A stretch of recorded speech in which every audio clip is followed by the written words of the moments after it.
이번 시간에는 우리 교재 147페이지에 24절 개혁공인중개사 등의 교육에 관해서 학습을 하겠는데, 앞 시간에 우리가 33조의 개혁공인중개사 등의 검증에 관한 규정을 학습했습니다.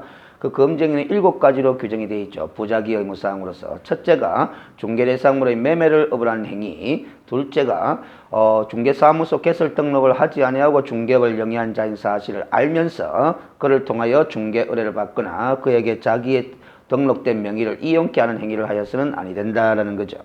그리고 셋째는 사례, 정력 그 밖에 어떤 명목으로도 법 제32조에 규정되어 있는 중개, 보수 또는 실비를 초과해서 금품을 수수하는 행위를 금지하고 있습니다. 그리고 넷째는 중개 대상물의 거래상 중요사항에 대해서 거짓 또는 그 밖의 방법으로 의뢰인의 판단을 그렇지 않은 행위를 금지하고 있고요. 다섯 번째는 관계 법령에서 양도할 선이 금지된 부동산의 분양, 임대 등과 관련된 정서 등의 매매, 교환 등을 중개하거나 그 정서의 매매를 업으로 하는 행위를 금지하고 있고요. 여섯 번째, 중개 의뢰인과 직접 거래하는 행위, 그리고 거래 당사 쌍방을 대리하는 행위를 금지하고 있죠. 그리고 일곱 번째로는 탈세 등 관계 법령을 위반할 목적으로 부동산의 분양, 탈세 등 관계 법령을 위반할 목적으로 소유권 보존 등기 또는 이전 등기를 하지 아니한 부동산, 즉 미등기 부동산이나 관계 법령의 규정에 의해서 전매 등 권리의 변동이 제한된 부동산, 가장 대표적으로 우리 주택관계 법령에 의하면 투기과열지구 내에서는 일정 기간 동안 아파트 분양권의 전매를 금지하고 있죠. 이렇게 금지된 아파트 분양권의 전매 등을 중개하는 등 투기를 조장하는 행위를 금지하고 있습니다. 이번 시간에는 교육에 관한 건데, 이 교육에 관한 걸 학습할 때는 지금 칠판에서 보시다시피 교육의 종류부터 명확하게 인식을 하셔야 됩니다. 실무교육, 연수교육, 직무교육, 그리고 부동산 거래사고 예방을 위한 교육, 이렇게 4가지 교육에 관해서 규정을 두고 있고요. 이 교육의 종류별로 실시권자, 대상자, 교육 내용, 교육 시간, 교육 방법, 이런 것들의 공통점, 차이점을 좀 정리를 해 두시면 되겠습니다. 그 중에서 대상자가 가장 중요합니다. 어떤 사람들이 각 교육의 대상자인지가 가장 중요한 거죠. 그래서 147페이지에 보시면은 한 5줄을 읽어보겠습니다. 법에서 규정하고 있는 교육은 사전교육으로서 실무교육과 직무교육이 있고, 사후교육으로서 연수교육과 부동산 거래사고 예방을 위한 교육으로 구성되어 있다. 그래서 요 교육과 요 교육은 사전교육이고, 연수교육과 거래사고 예방을 위한 교육은 사후교육에 해당한다라는 것도 중요한 거죠. 그래서 이 교육의 종류별로 실시권자, 대상자, 내용과 시간 등에 관해서 비교함으로써 공통점과 차이점을 정리해 두시기만 하면 아무런 문제가 없겠습니다. 참고로 우리 실무교육과 직무교육, 연수교육이라는 이 3개의 교육에 관해서는 위탁에 관한 규정을 두고 있지만은 거래사고 예방을 위한 교육에 관해서는 교육을 실시할 수 있다라는 근거 규정만 두고 있을 뿐 아직까지 구체적인 위탁에 관한 규정을 두고 있지는 않습니다. 자, 1번에 실무교육부터 한번 보겠습니다. 이 실무교육은 우리 법 제34조 1항에 중개사무소 개설 등록을 신청하려는 자가 받도록 되어 있습니다. 그런데 등록을 신청하는 자는 우리가 법인 또는 공인중개사만이 등록 신청을 할 수 있도록 되어 있죠. 그래서 법인으로서 등록 신청할 때는 법인의 등록 기준상 대표자를 포함한 사원과 임원 전원이 우리가 실무교육을 받아야 될 것이고, 분사무소를 설치하는 경우는 분사무소 설치 요건에서 학습했다시피 분사무소의 책임자가 되고자 하는 소속 공인중개사가 실무교육을 받도록 되어 있습니다. 그래서 이 등록 신청일 전, 분사무소 설치 신고일 전 1년 이내에 시도지사가 실시하는 실무교육을 받도록 규정하고 있습니다. 이 실무교육은 실무수습도 포함한다라는 개정이 있었지만 아직까지 실무수습에 관한 구체적인 시행 규정이 나왔지 않기 때문에 실무수습을 포함한다라는 정도로만 인식해 두시면 별 문제가 없겠습니다.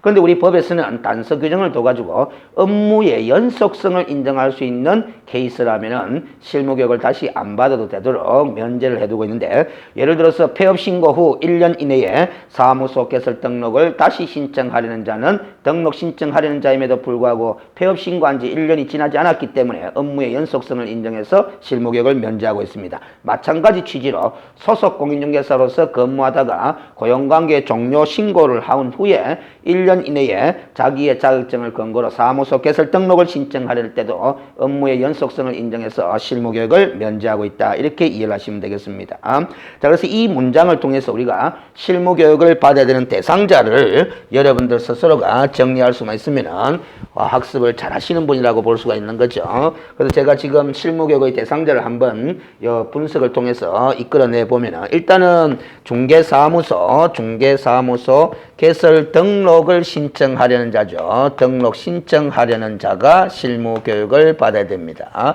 그리고 분사무소의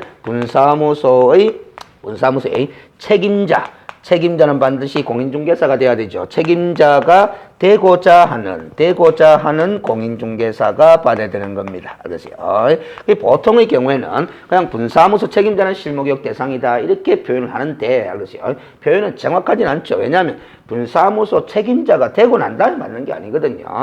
사전교육이라고 그랬습니다. 그래서 분사무소의 책임자가 되고자 하는 그 공인중개사는 아직 분사무소의 책임자가 되지 않았죠. 그래서 우리가 말을 할 때 분사무소의 책임자는 실무교육 대상이다 이렇게 일반적으로 이야기는 하지만은 엄밀히 따지면 정확한 표현은 아니게 되는 겁니다. 그것도 개업 공인중개사가 실무교육 대상이다 이렇게도 일반적으로 이야기하는데 개업 공인중개사가 되고 난 다음에 받는 게 아니죠. 사무소 개설 등록을 신청하고자 할 때 받는 거다. 이때는 신청 단계는 아직까지 개업 공인중개사가 되지 못했죠. 자, 이렇게 두 사람이 실무교육의 대상자인데 이 중개사무소 개설 등록 신청은 공인중개사와 법인만이 등록 신청할 수 있는 거죠. 그래서 이 공인중개사가 실무교육 받으면 되는 거고 이 법인이 실무교육을 받을 때는 사원 또는 임원 전원이 받아야 되는 거죠. 사원 또는 임원 전원이 실무교육 대상이다라는 거죠. 자, 이렇게 분석이 되어 나온 겁니다. 자, 그런데 우리 교재에 방가로 2번을 보시면 소속 공인중개사도 실무교육의 대상이 되도록 되어 있습니다. 그래서 소속 공인중개사는 고용신고일 전 1년 이내에 시도지사가 실시하는 실무교육을 받아야 한다. 이렇게 규정이 되어 있죠. 결국 그래서 이 사람도 실무교육 대상이 됩니다. 정확하게 표현하자면 소속 공인중개사가 실무교육을 받는 게 아니고 사전교육이니까 소속 공인중개사로 고용신고하려는 자죠. 고용신고하려는 자가 실무교육을 받게 되는 거다라는 겁니다. 그래서 이 사람이 다 실무교육의 대상이다. 그렇게 정리가 되는 겁니다.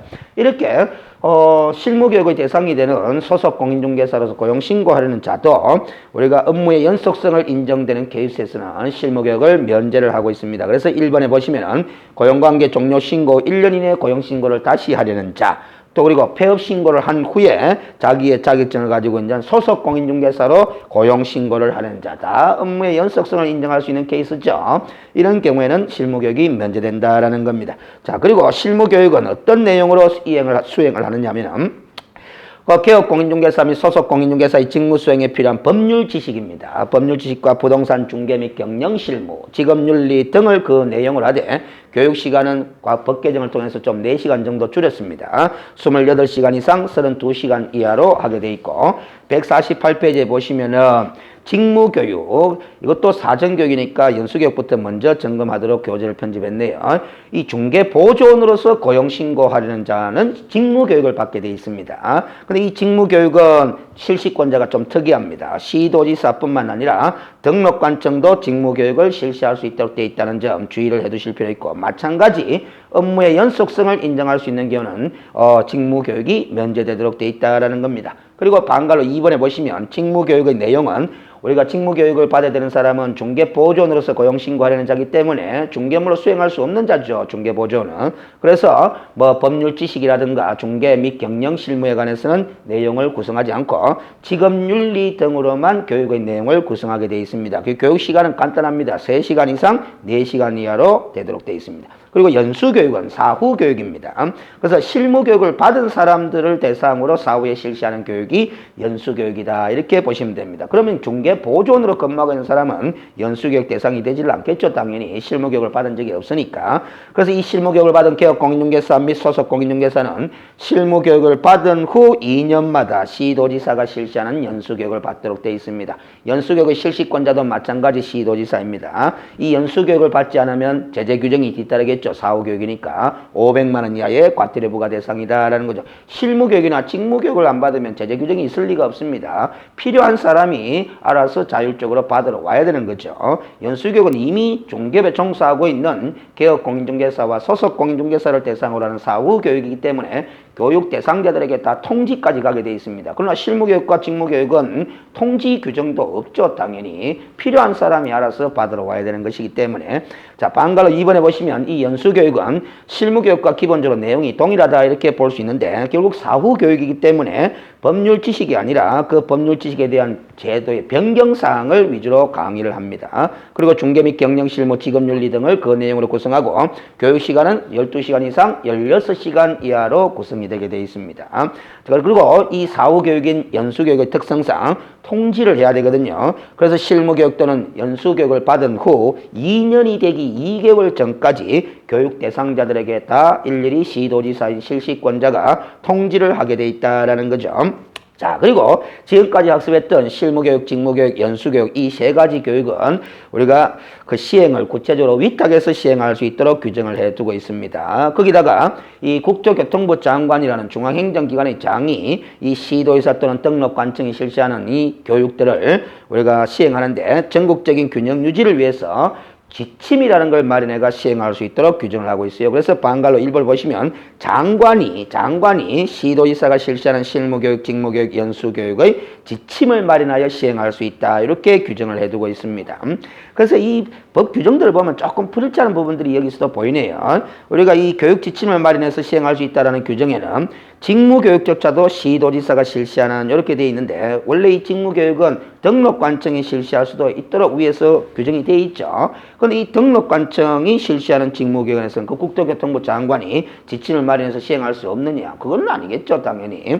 그래서 우리가 이제 그 직무교육에 관한 규정과 이 지침 마련해서 시행할 수 있다는 이 규정과 서로 조금 불일치되는 면이 있습니다. 그러나 전체적으로는 뭐 그렇게 문제되지는 않죠. 그래서 우리가 실무교육이나 직무교육, 연수교육에 관한 지침을 우리가 장관이 마련해서 시행할 수 있다. 이런 정도로 정리를 해두시면 되겠습니다. 그리고 이 실무교육과 직무교육, 연수교육은 위탁해서 구체적으로 시행하게 돼 있는데 시도지사가 위탁하도록 돼 있는데 누구한테 위탁할 수 있도록 돼 있느냐 하면은 149페이지에 보면은 기업의 학교라고 돼 있죠. 협회 그리고 공기업 또는 준정부기관 이 위탁받을 수 있는 기관의 범위를 잘 기억을 해 두셔야 됩니다. 우리가 저 앞부분에서는 공인중개사 자격시험에 관한 업무도 위탁해서 시행할 수 있게 돼 있고 그 자격시험에 관한 업무 위탁을 받을 수 있는 기관은 학교는 빠지죠. 협회와 공기업 또는 준정부기관이 시험에 관한 업무를 위탁받을 수 있지만은 이 교육에 관한 업무는 학교도 위탁받을 수 있는 기관의 범위에 포함되어 있다라는 겁니다. 그래서 이렇게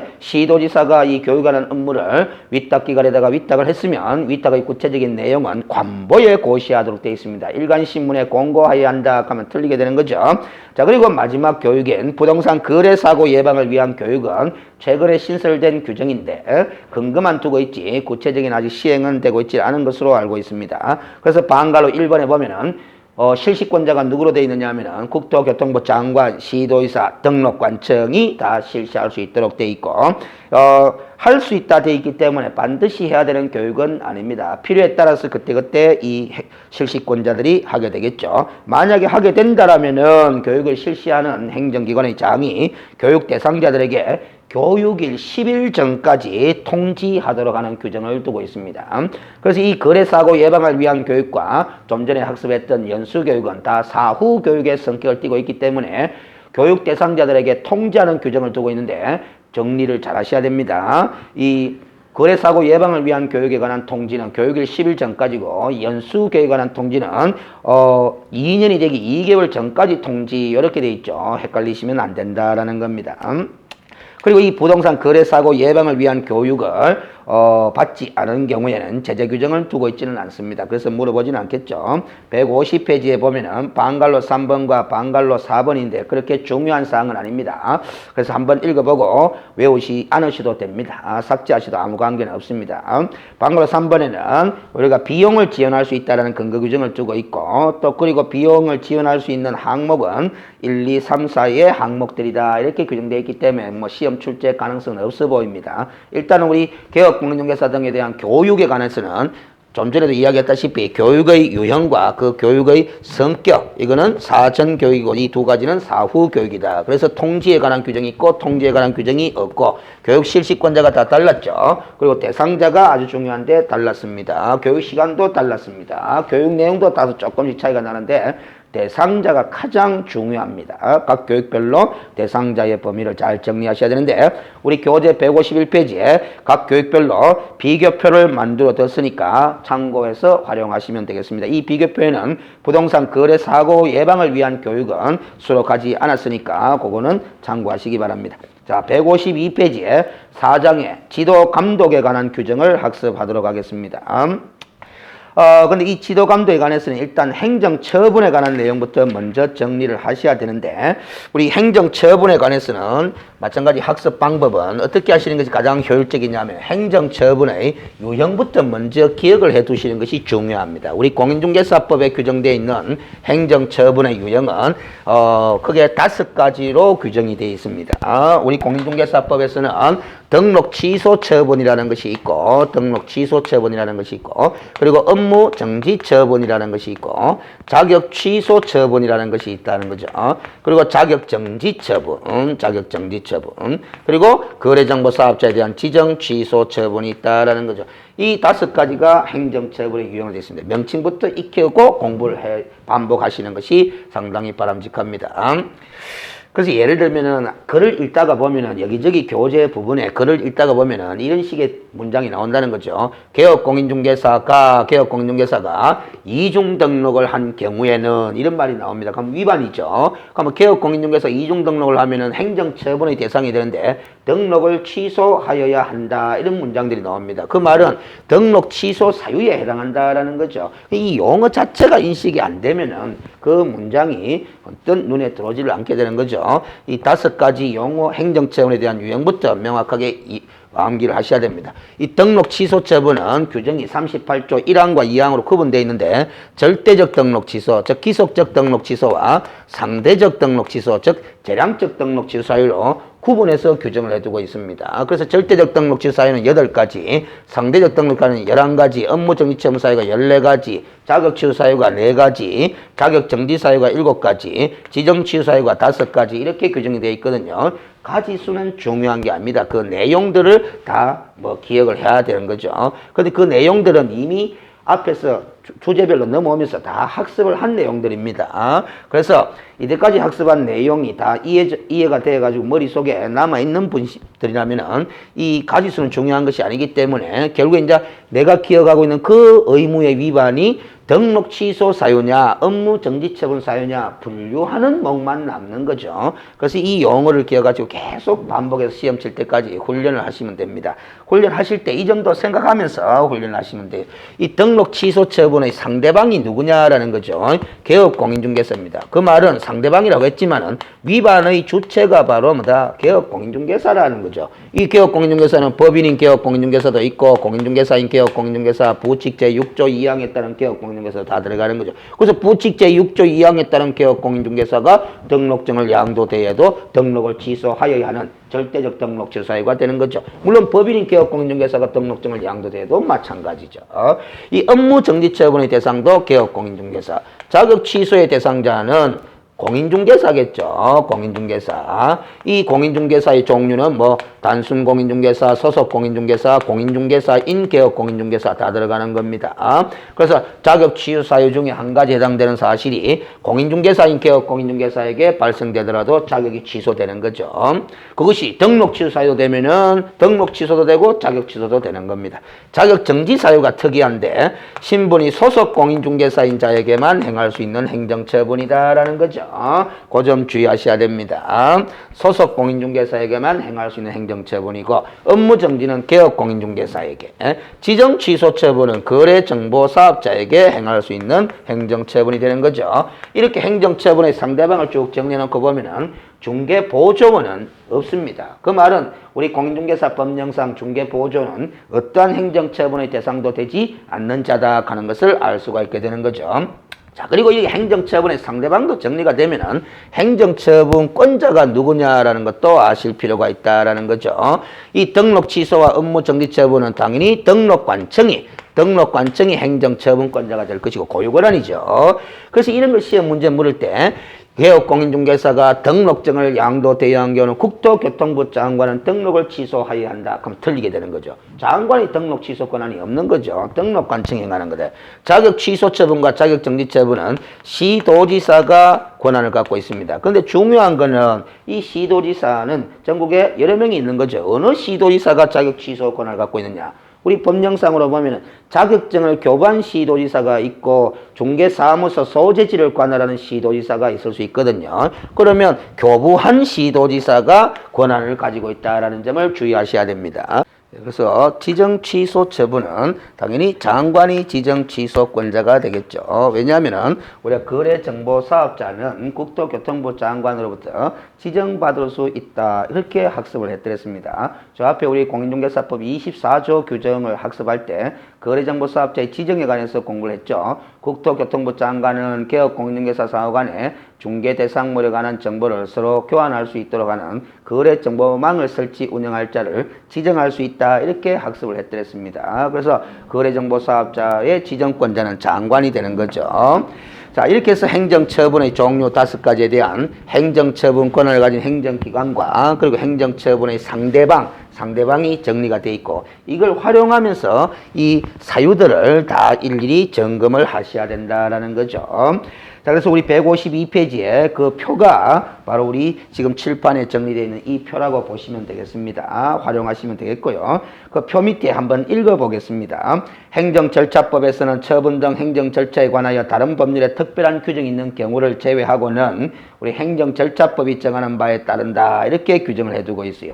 다른 법률에 특별한 규정이 있는 경우를 제외하고는. 그러면 우리가 공인중개사법에 어떤 행정처분을 행하는 절차에 관한 규정을 두고 있는 경우는 그 공인중개사법을 따르고 공인중개사법의 행정처분에 관한 절차에 관한 규정이 없는 부분들은 다 행정절차법이 정하는 절차를 밟아서 행정처분을 하다. 이런 소리가 되겠습니다. 따라서 지정취소, 자격취소, 등록취소 처분이라는 이 세 가지 취소 처분은 우리 공인중개사법에 보면은 사전에 청문을 실시하도록 규정을 해두고 있기 때문에 결국 청문 절차를 거친 다음에 취소 처분을 행해야 되겠죠. 그런데 자격정지 처분과 업무정지 처분 이 두 가지 정지 처분에 관해서는 우리 공인중개사법 조문에는 사전에 어떤 절차를 밟아야 될지 규정이 없습니다. 규정이 없으면 결국 행정절차법의 규정에 따르겠죠. 그러면 행정절차법에 보면은 의견 제출의 기회는 주도록 되어 있습니다. 그래서 이 업무정지와 자격정지 처분을 행할 때 사전에 의견 제출의 기회를 부여하는 근거는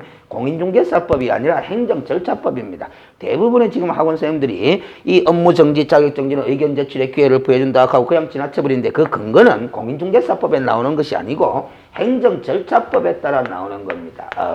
행정절차법에. 그래서 시험 문제가 만약에 등록관청이 개업공인중개사에게 업무정지 처분을 행하고자 할 때는 행무정지 처분을 행하고자 할 때는 공인중개사법상 사전 절차에 관한 규정을 두고 있지 않다. 이렇게 하면은 우리 수험생들이 어려워합니다. 왜냐하면 학습할 때 의견 제출의 기회를 줘야 한다라는 것으로 기억을 하고 있는데 사전 절차에 관한 규정은 두고 있지 않다 하면은 생각이 틀리게 될 가능성이 많게 되는 거죠. 그런데 우리가 의견 제출의 기회를 부여하는 근거는 공인중개사법이 아니라 행정절차법이라 그랬죠. 그럼 공인중개사법에는 사전 절차에 관한 규정을 두고 있지 않은 겁니다. 알겠어요? 그래서 우리가 왜 의견 제출의 기회를 부여해주는지 공인중개사법에 규정이 있어서 그런 건지 아니면 규정이 없어서 행정절차법에 따라 의견 제출의 기회를 부여되는 건지 그 사전 절차에 관한 근거들을 우리가 정확하게 알고 우리가 결론적으로 인식을 해야 되는 거죠. 자, 그렇게 읽어보시면 됐고, 그 다음에 우리 152페이지에 보면은, 밑에서 세 번째 줄에 계속 읽어보겠습니다. 행정처분은 개업공인중개사에 대하여 하는 것이므로 중개사무소가 없는 상태에서도 행정처분은 가능하고 행정처분 절차 진행 중에 처분을 면하기 위하여 폐업신고를 할 경우 폐업신고가 되면 개업공인중개사가 아닌 일반인으로서 공인중개사법의 규정을 적용하여 행정처분을 할 수 없으므로 우리 등록관청에서는 폐업신고를 수리하지 아니할 수 있을 것이다 라는 것이 제 개인적인 생각입니다. 또한 개업공인중개사가 이 법을 위반한 후에 폐업신고를 한 경우 폐업신고 이전에 이미 공인중개사법을 위반하였으므로 행정처분의 실효성 확보를 위해서라도 행정처분을 내린 다음에 폐업을 수리하는 것이 타당할 것이다. 그렇다면 결국 이 폐업신고라는 것은 우리가 신고를 요하는 수리를 요하는 신고다. 이렇게 해석이 될 여지도 있게 되는 거죠. 한편 다른 법률의 규정에 중개를 할 수 있는 소위 특수법인, 지역농협이나 산림조합 이런 사람들이 있죠. 예를 들어서 지역농협이 업무 영역에 위반하여 공인중개사법은 특별한 규정이 없으나 등록관청은 농림축산식품부 장관에게 농협동조합법에 의한 조치를 취하도록 요청할 수 있을 것이다 라고 해석이 가능합니다. 근데 뭐 중요한 것들은 아닌 거니까 한번 읽어본 것이고, 중요한 거는 이 행정처분 유형에 따라서 행정처분 권한을 가진 행정기관이 각각 누구이며 그 처분의 상대방은 또 누구이며 그런 걸 중요시 인식한 다음에 각 위반 사례들을 점검하셔야 됩니다. 그리고 취소 처분 세 가지를 행할 때는 사전 절차로서 우리 공인중개사법에 따라 청문 절차를 거쳐야 될 것이고, 그 청문 대상이 아닌 행정처분인 업무정지처분과 자격정지처분에 관해서는 공인중개사법에 규정이 없으니까 행정절차법에 따라서 의견 제출의 기회를 부여해야 한다. 이렇게 점검하는 것이 중요한 거죠. 그 다음에 우리 교재 153페이지에 제1절에 자격 취소 처분에 관해서는 잠시 쉬었다가 이어가도록 하겠습니다.